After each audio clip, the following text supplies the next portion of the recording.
FM 93.3. Voici les informations locales, régionales, nationales et internationales de l'Église adventiste. 93.3.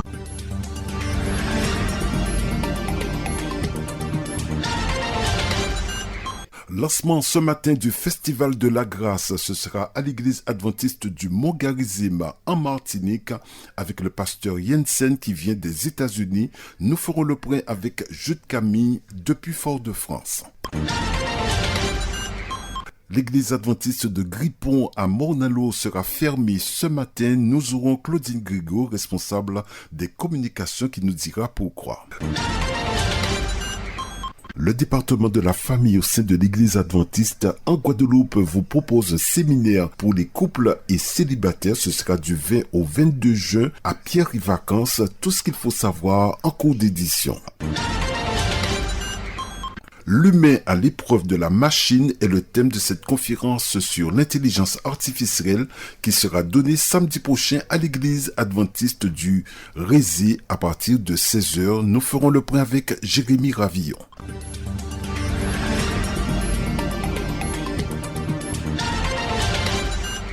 Ravi de vous retrouver pour le développement de tous ces titres. Le temps pour vous de vous installer, c'est parti.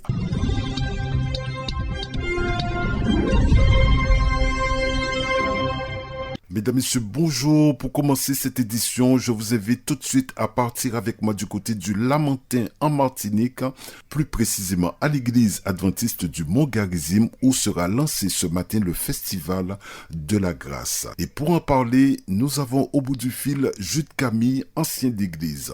Jude Camille, bonjour. Oui, bonjour. Voilà, vous êtes l'un des anciens de l'église adventiste du Mont-Garizim qui se prépare à vivre un événement. Quel est cet événement? Oui, alors nous aurons le privilège d'accueillir et de recevoir le pasteur James Jensen, qui est ce pasteur d'une des églises des États-Unis à Massachusetts, et il aura le plaisir d'avoir 2 semaines avec nous au niveau de notre église. Donc c'est un festival, si j'ai bien compris, Festival de la Grâce. Oui. Alors on a intitulé le Festival de la Grâce et je crois qu'on aura tout le loisir, la latitude de découvrir ce qu'est vraiment la grâce. Et avec tout le talent qu'il a, il pourra quelque part présenter ce message, ce beau message du salut. Mmh. Alors, quelle est la particularité de ce pasteur? Alors, ce pasteur, je l'ai connu il y a 20 ans, il était très jeune, il avait 100 ans, et il avait eu l'occasion de tenir un effort d'évangélisation accompagné de l'un de ses étudiants, puisqu'il est, à l'époque, il était professeur à l'université adventiste de Trinidad, et nous avions fait 5 semaines avec lui, avec eux, chacun faisait une semaine, et ce pasteur, il nous avait vraiment émerveillés parce que c'est un homme de prière, un homme que Dieu a donné aussi le don de guérison quand c'est sa volonté. Et aussi, c'est quelqu'un qui aime chanter, qui aime la louange, il a vraiment, c'est un prédicateur aussi hors pair. Mais alors, ses vertus et qualités spirituelles sont tellement élevées que, voilà, c'est ça, James Jensen. Voilà, James Jensen. Donc, vous vous préparez à vivre des moments, des temps forts qui vous attendent là pendant ces 2 semaines. Alors, dites-nous, pour nous qui sommes en Guadeloupe, quelle possibilité nous avons de suivre ce programme? Mais en fait, ce sera en direct sur Internet, sur le site de l'église du Mont-Garizim. C'était Jude Camille, ancien d'église à Mont-Garizim en Martinique. Revenons dans notre département pour parler de l'église adventiste de Gripon à Morne-à-l'Eau qui sera fermée dans un contexte bien particulier. Nous faisons le point avec Claudine Grégo. L'église de Gripon a planifié que chaque deuxième sabbat de chaque mois, que l'église, les membres seront répartis dans les différents foyers, puisque dans notre communauté, il y a divers malades, et pour leur permettre aussi de célébrer de façon particulière, donc l'administration de notre communauté nous avons décidé de faire, de répartir l'église dans les foyers. Voilà.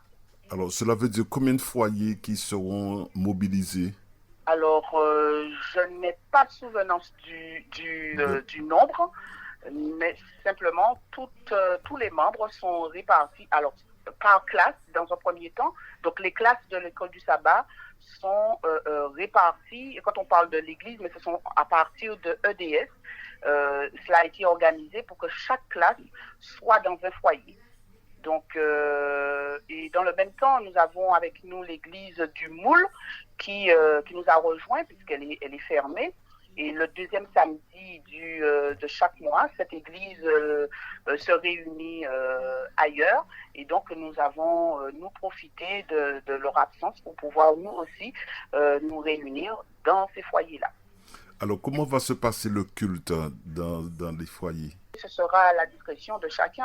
Ce sera en fonction des responsables, des animateurs de l'école du sabbat, où chacun est invité à participer à un chant. Ce ne sera pas un culte comme à l'église, le bâtiment, mais ce sera simplifié de 9h jusqu'à 11h30. Ils peuvent décider de rester dans le foyer et de déjeuner aussi ensemble, ou alors se réunir dans un autre foyer suite à la célébration pour se réunir dans un autre foyer. Donc, c'est pas figé. Chacun fera en fonction, mais tout un chacun est invité à contribuer pour que la célébration soit extraordinaire. Voilà, donc nous résumons, l'église adventiste de Gripon à Morne-à-l'Eau sera fermée aujourd'hui. Les membres seront répartis dans les foyers. C'était Claudine Grégo, responsable du département des communications au sein de l'église adventiste de Gripon à Morne-à-l'Eau. Nous revenons sur ce séminaire pour les couples et célibataires qui aura lieu du 20 au 22 juin à Pierre-et-Vacances à Sainte-Anne, programme organisé par le département Famille et Femmes de l'Église adventiste en Guadeloupe. Eh bien, à toutes celles et ceux qui veulent nourrir des relations saines, qu'ils soient en couple ou célibataires. On pense accueillir 50 couples et 30 célibataires, veufs, veuves, divorcés, séparés ou en attente de nouveau départ, dans un cadre chaleureux et bienveillant.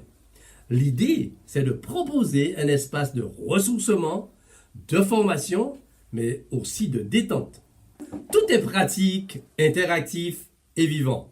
On commencera le vendredi à partir de 16h, un temps d'accueil qui sera suivi par un dîner et nous aurons notre session d'ouverture sur les fondements d'un amour durable avec des pistes concrètes pour les couples, mais aussi pour les célibataires. Il y aura aussi des moments de partage en commun. Par exemple, le samedi matin, on explorera comment mieux se connaître pour mieux communiquer, avec des outils comme l'écoute active, la gestion des désaccords ou encore l'expression bienveillante des émotions.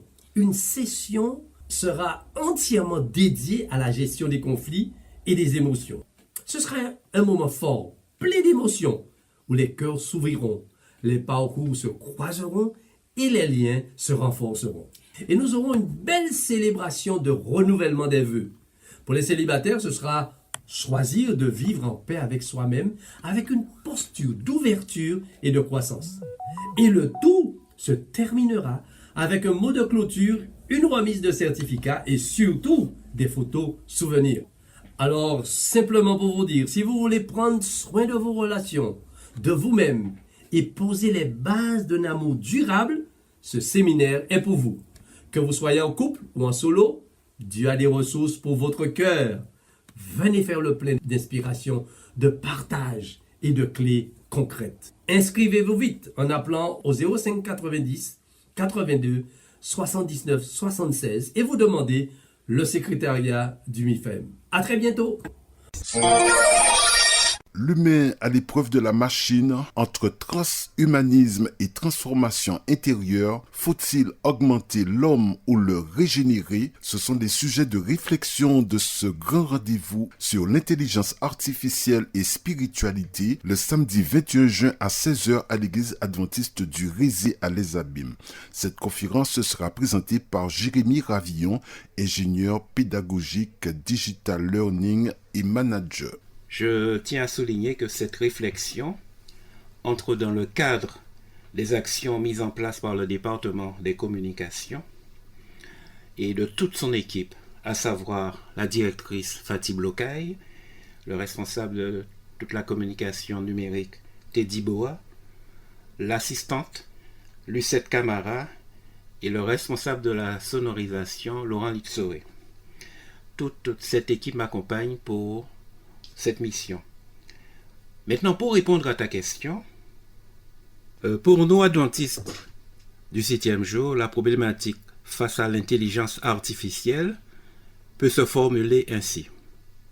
Comment rester pleinement humain, libre et spirituellement vigilant dans un monde où l'IA pense à notre place, choisit pour nous et influence notre décision. Bien sûr, utilisée avec discernement, l'IA peut devenir un véritable atout au service de l'évangélisation, mais elle n'est pas toujours neutre. Elle véhicule des idéologies qui peuvent parfois s'opposer à nos croyances, à notre vision de la création et à la liberté humaine. Bien sûr, derrière les promesses du progrès, une question demeure. L'homme de demain sera-t-il augmenté par la technologie ou régénéré par l'esprit? En effet, au cours de cette rencontre, nous pourrons explorer les dérives possibles et proposer une réflexion sur la préservation de notre humanité et aussi de notre spiritualité à l'ère de l'intelligence artificielle. Je tiens à souligner que ce sera un moment fort entre science et foi qui ne laissera personne indifférent. Voilà, c'était Jérémy Ravillon qui nous parlait de cette conférence qui sera donnée samedi prochain, le 21 juin, à partir de 16h à l'église adventiste du Rézé.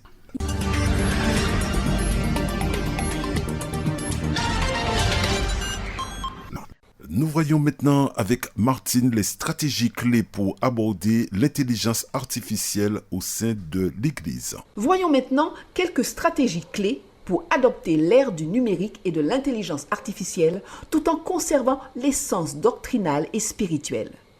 1. Éducation et sensibilisation à la technologie.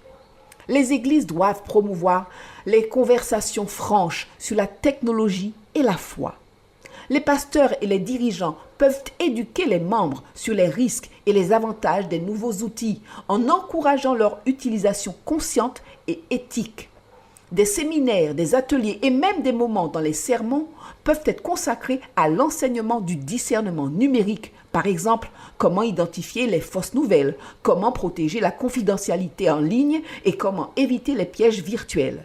Préparer les fidèles, en particulier les jeunes, à être sel et lumière dans l'environnement numérique signifie les encourager à utiliser les médias sociaux et l'IA à des fins nobles comme servir les autres et témoigner des valeurs. Numéro 2. Intégrer la technologie à la mission, ne pas la remplacer. Chaque innovation doit être abordée comme un moyen et non comme une fin en soi. En ce sens, une maxime importante est de rappeler que ces outils ne sont que des moyens et ils n'ont pas pour but de remplacer la mission personnelle, mais de la renforcer. En d'autres termes, les applications, l'IA et les plateformes en ligne devraient servir à renforcer l'expérience de la foi en facilitant l'étude de la Bible, la communication et l'action missionnaire. Cependant, ils ne devraient jamais remplacer la communion personnelle du ministère en face à face et l'étude individuelle des Écritures. C'était Martine Delas sur l'intelligence artificielle que nous allons retrouver samedi prochain.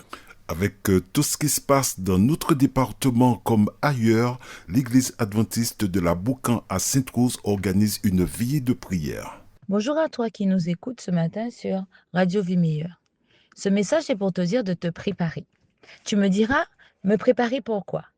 Eh bien, pour cet événement qui aura lieu le 28 juin 2025 à l'église adventiste de la Boucan-Sainte-Rose. Notre veillée de prière à partir de 19h. Nous te donnerons plus de détails la prochaine fois sur le thème, mais surtout, tiens-toi prêt. Voilà, l'information tombe également. D'autres églises seront fermées. Je vais parler de l'église adventiste de l'assainissement qui sera ce samedi 14 juin à Duquéry, Petit-Bourg. Donc, n'allez pas à l'assainissement aujourd'hui.